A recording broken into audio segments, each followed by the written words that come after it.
Office سے واپس آتے اچانک میرا حلق خشک ہونے لگا۔ میں نے موٹر سائیکل کی سپیڈ مزید تیز کر دی۔ اسی لمحے میری نظر روڈ کے کنارے کھڑے ایک املی آلو بخارے کا شربت بیچنے والے پہ پڑی۔ میں نے موٹر سائیکل اس کی ریڑھی کے ساتھ کھڑی کی اور اس کو ایک گلاس شربت دینے کا بولا۔ اس نے اچھا صاحب کہہ کر جھٹ سے شربت بنانا شروع کر دیا۔ شربت اتنا مزیدار تھا کہ میں نے ایک اور گلاس کی فرمائش کر دی۔ مزید ویڈیوز دیکھنے کے لیے ہمارے چینل کو سبسکرائب کر لیں اور سبسکرائب کے بٹن کے ساتھ گھنٹی کے نشان پر کلک کریں تاکہ آپ کو ہماری نئی آنے والی ویڈیو کے متعلق نوٹیفیکیشن ملتا رہے۔ ایک گلاس پینے کے بعد جب میرے حواس بحال ہوئے تو میں نے ارد گرد ماحول کا جائزہ لیا۔ یہ ایک ویران سڑک تھی۔ سڑک کے بالکل سامنے ایک 2 منزلہ عمارت تھی اور ساتھ کچھ خالی پلاٹ اور کچھ زیر تعمیر مکان تھے۔ شربت بیچنے والا ایک ادھیڑ عمر لیکن مضبوط جسامت کا مالک تھا۔ اس کی آنکھوں میں بے انتہا چمک اور چہرے پہ ایک پر اسرار سی روشنی تھی۔ پرانے لیکن صاف ستھرے کپڑے اس نے پہن رکھے تھے۔ مجھے اب اس کا شربت پینے کی عادت پڑ گئی تھی۔ ایک تو شربت مزیدار بناتا تھا اور دوسرا جون کے مہینے میں ویسے بھی یہ کسی نعمت سے کم نہیں تھا۔ مجھے اس سے شربت پیتے ہوئے لگ بھگ 1 مہینہ ہو گیا تھا۔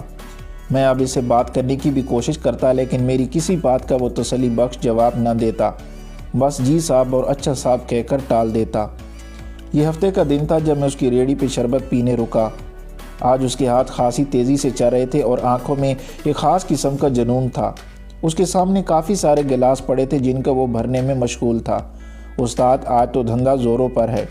میں نے بینچ پر بیٹھتے ہوئے ہنس کر بولا، جی صاحب سامنے مکان سے 11 گلاسوں کا آرڈر آیا ہے۔ اس نے بنا میری طرف دیکھے بولا۔ اس نے 11 گلاس ایک ٹرے میں رکھے اور ایک میری طرف بڑھا دیا اور تیز تیز قدم اٹھاتا اس مکان کی طرف بڑھ گیا۔ آج اس کی چال بدلی ہوئی تھی۔ اس کی آنکھوں میں چمک پہلے سے 1000 گنا زیادہ تھی لیکن میں سمجھنے سے قاصر تھا۔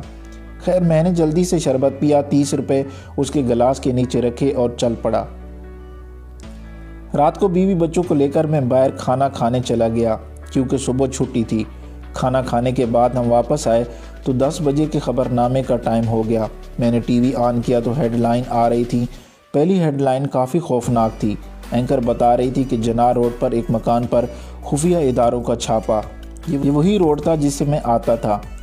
مکان سے خود کش جیکٹ، اسلحہ اور 100 کلو گرام بارود پکڑا گیا جو بقول اینکر اس آدھے شہر کو تباہ کرنے کے لیے کافی تھا۔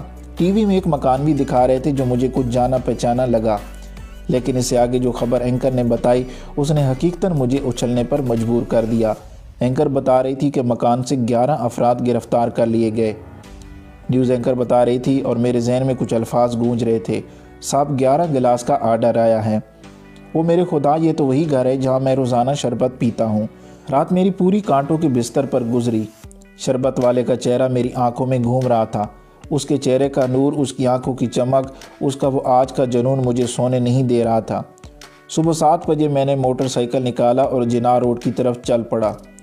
جب اس مکان کے پاس پہنچا تو ہر طرف پولیس تھی۔ مکان کو سیل کر دیا گیا تھا لیکن نہ تو مجھے وہاں شربت والا نظر آیا نہ ہی اس کی ریڑھی۔ میری نظریں اس کو مسلسل تلاش کر رہی تھی لیکن مجھے یقین تھا وہ نہیں ملے گا کیونکہ اس کا جو کام تھا وہ خاموشی سے کر گیا۔ بے اختیار مجھے میرے بیٹوں آذان اور عبداللہ کی یاد آئی تو آنسوؤں کی ایک لڑی میری آنکھوں سے بہہ نکلی کیونکہ اس کے بارود میں میرے بچے بھی آ سکتے تھے اور اس شربت والے گمنام فرشتے کا چہرہ میری آنکھوں کے سامنے گھوم رہا تھا اور ایک ہی الفاظ میرے وجود پہ سکتہ طاری ویڈیو لائک کر کے ہمارے یوٹیوب چینل سبسکرائب کرے پاک آرمی جانباز سپاہی، ساتھ بیل کا بٹن بھی دبائے تاکہ ہمارے ویڈیو آپ تک پہنچ سکیں۔